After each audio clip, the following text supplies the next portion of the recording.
Hello there, sword friends. This is going to be a quick and informal video on a Skyjiro Scallop katana. And basically I need to make this brief because this sword has sold. I was selling it on behalf of a friend of mine and I need to pass it on to the next owner. But the point of this channel is really to pass on information about swords that you don't often see on the internet so that you can make an informed buying decision on if it's the right thing for you. So while I have it in my hand, I think it's a good opportunity for me to go over some of the things that I personally like, the things that I don't like, which honestly there aren't that many. It's a pretty solid sword if I'm cutting to the chase. But yeah, just to give you a quick look about things that that might influence you that are otherwise kind of disguised in crappy internet photography. So, getting right to it, the sword sells for about $850 on online. At least that's what I'm able to find on places like Cult of Athena. And the other thing that you should note is that the other things at around $850, if I'm just kind of speaking off the cuff, I'm thinking about like the Hanwei folded stuff, like the Bushido, the Tiger, the Tori. Most of those are around the $800-ish, $850, $900,000 range, somewhere in there. Then you have probably some other stuff from Skyjiro. There's a few pieces from Dynasty Forge that are in that ballpark, though their entry-level folded stuff is usually a little less expensive, and the nicer folded stuff is a little bit more, so not quite $850. And I'm sure there's other offerings out there, but honestly, not a whole lot of other ones come to mind. This is a folded steel blade.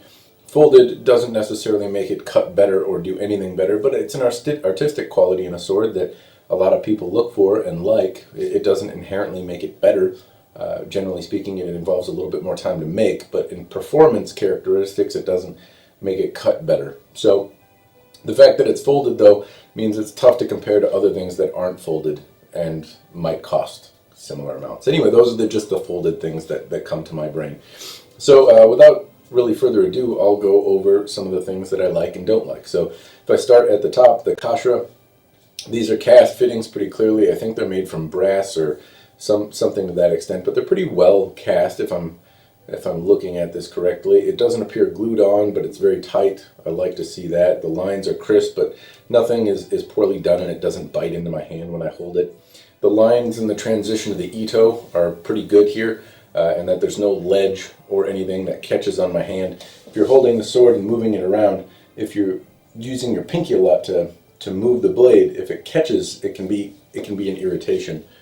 The Ito itself, very tight actually, extremely tight for a folded sword or for a production sword. I don't often get them that are quite as nice as this. And you know, in the photos I took earlier, I didn't notice this, but the samegawa under here is green in color. It has like a blacky greeny color. I didn't notice that at first, but I do notice it in this light now. Maybe it's just a reflection from my terrible shirt, but anyway. And the other thing I'll say is that this is called the Scallop katana or the Hota Tegai or some, I don't know how to say it in Japanese, but I don't really see anything scalloped themed about it. I mean, the shapes on the tsuba and whatnot are generic enough to me that I'm not sure that this cries out scallop. And the Manuki, I mean, I don't know what a scallop looks like off my dinner plate, so but nothing inherently screams mollusk to me about the sword. It's green, but I don't know, the scallops I'd eaten are white. So anyway, maybe I'm don't know what a scallop looks like. I suppose I should look that up before I talk too much.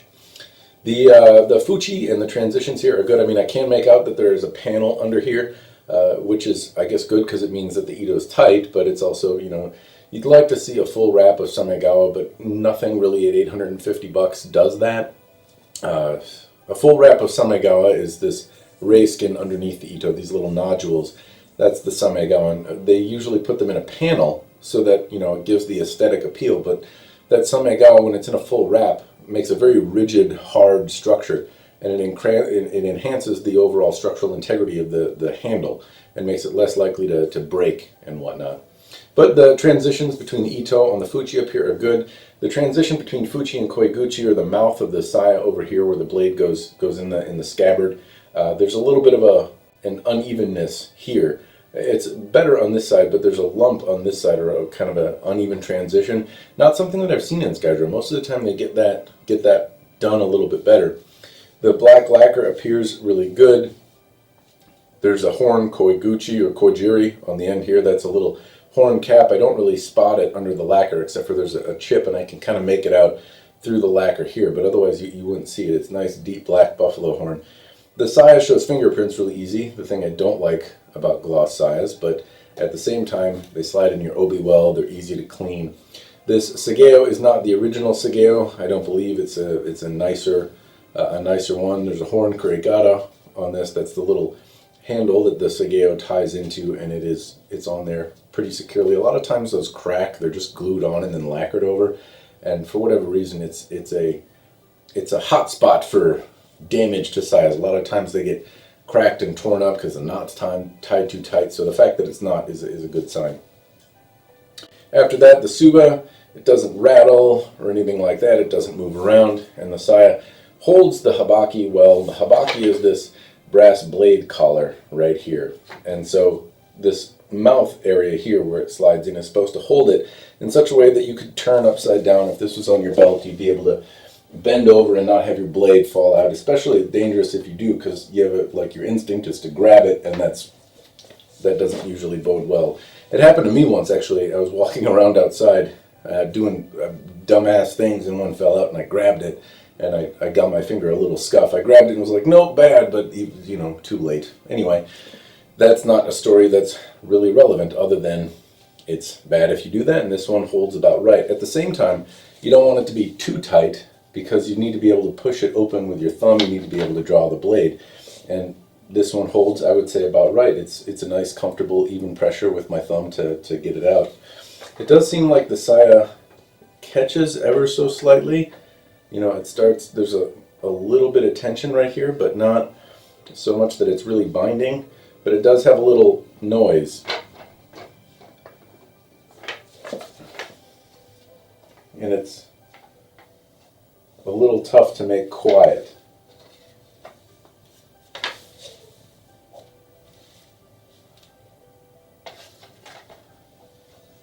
Not that bad. Now I'm trying not to do a whole lot with the sword because it's in oil right now, and I want to keep it that way for packing. So I'm not going to do really any no-toe where I'm touching the blade. I want to keep my hand oil off of it so that it doesn't rust and it arrives in good shape. I'll wipe down the scabbard, but I'd rather not have to re-oil the blade. Anyway, that's it for the outside of the sword. The shape of the blade, I don't know if this is going to really come through all that well. Probably not, because focus and camera and general logic, but this, it is a really fantastic feeling sword. That's honestly what I can say about it. How it feels in the hand, it feels, tip heavy. It wants to move, but it feels in control. It's not a light sword by any means. I don't remember the exact weight, but I'll put it in the description below. As I recall, this is not a sword that would inherently make me think that it's going to feel light, but it actually it does. It feels pretty nice. Now, I'm not a small man, so there's something to be said about that.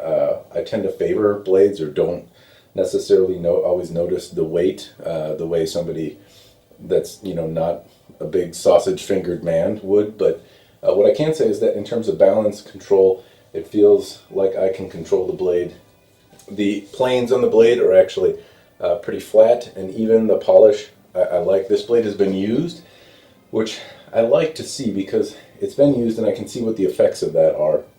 And inside here I can see that there are some blemishes from cutting. When you cut a tatami mat, it can stain the blade. But I don't see rust, I don't see any edge rolling, I don't see any issues. It's still a very fine looking sword, but the steel is blemished from cutting a couple tatami mats. It has a nice suji, though, if I can get it to come out. Now, I'm inside, so I can't really move around too much, but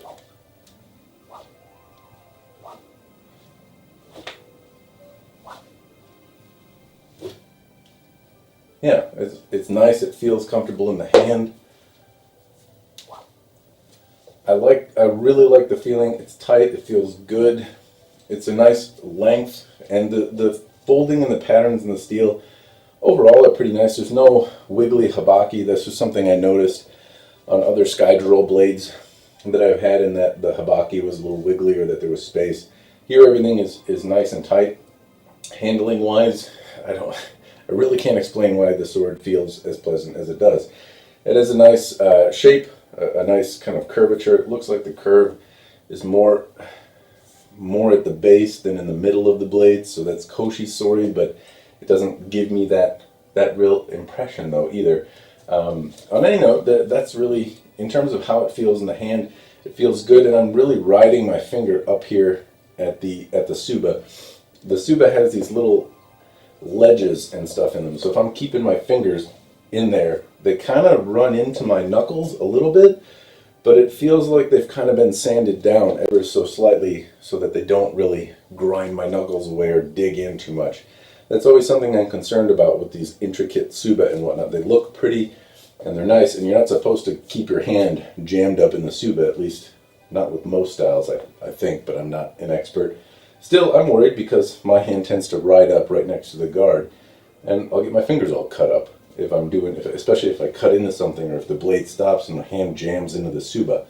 So the fact that it doesn't, and the edges are chamfered or not sharpened or not as jagged as they would coming off a saw or a water jet is also a nice thing. The Kasaki, if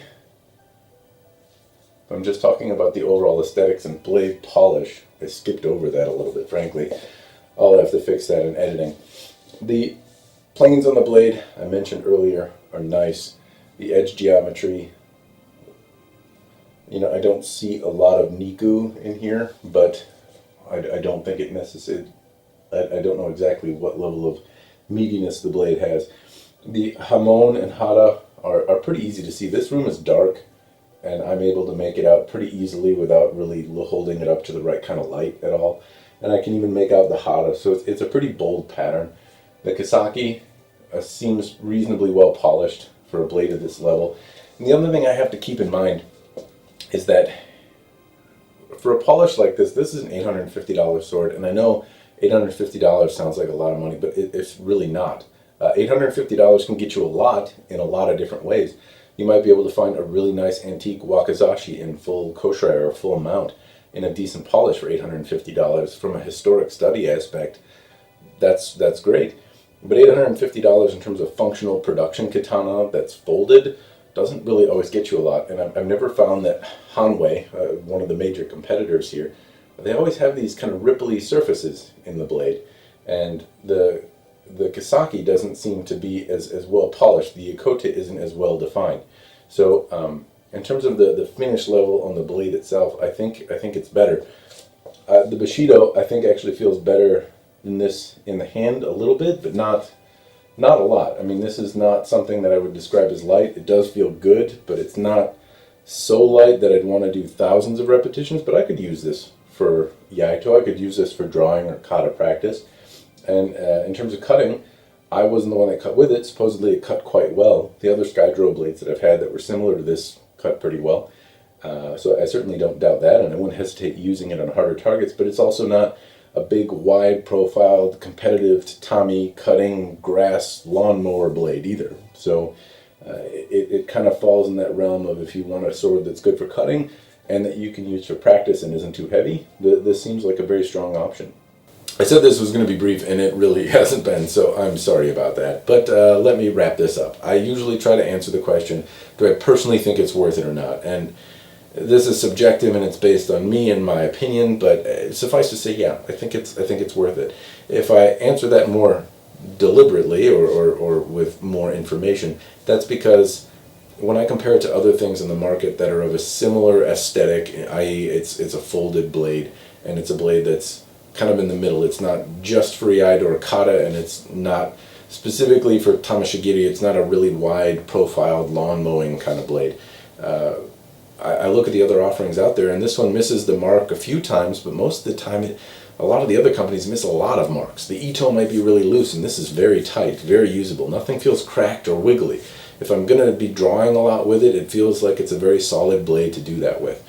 Cutting wise, it's very sharp, the profile is good, it reminds me of other Skyjiro blades, and even though I haven't cut with it, I would venture a guess that it's a very good cutter for its size, as was the Warrior Katana, which has a very similar profile. So for what it is, I think it's a very solid option, $850. I like the polish, I like the hata, I like a lot of different aspects of the sword, and it didn't really miss the mark other than on a few different transitions. Honestly, I think the biggest detractor is just that I don't like the theme. I don't know why it's called Scallop. That sounds like dinner to me. Like, why not name the sword Steak Dinner? I don't know, but maybe it's a Japanesey theme that I just don't get. Green, despite what my shirt might tell you, isn't a color that I'm necessarily too fond of on a sword. I've got another green sword back here. I'm almost convinced people don't necessarily dig on green too much, but I'm not sure. That said, those are all subjective, nonsensical things. The sword's a really solid performer, so for 850 bucks, yeah, it's not such a great value that you should go buy 5 of them. But if this sword meets your needs from a length standpoint and an aesthetic that you like, yeah. And if you just want to hang it on your wall because you think it's cool looking, I don't think you're getting ripped off compared to what it offers for other things on the market. Anyway, that's as rambly as I really need to get. I hope this has been helpful. I hope that, you know, even me swinging it around and just showing you a little bit of the sword has been worth your time. As always, cheers and thank you for watching. I've rambled on and on and on and on. Okay, Scallop. Rambling again. I mean, the MSRP on this sword, actually, I should probably look that up before I start this, shouldn't I? But what I don't like, motherfucker, stop focusing. Really move around a lot. God damn it, what the fucking fuck? This is my Scallop Katana, I believe. Oh, fuck.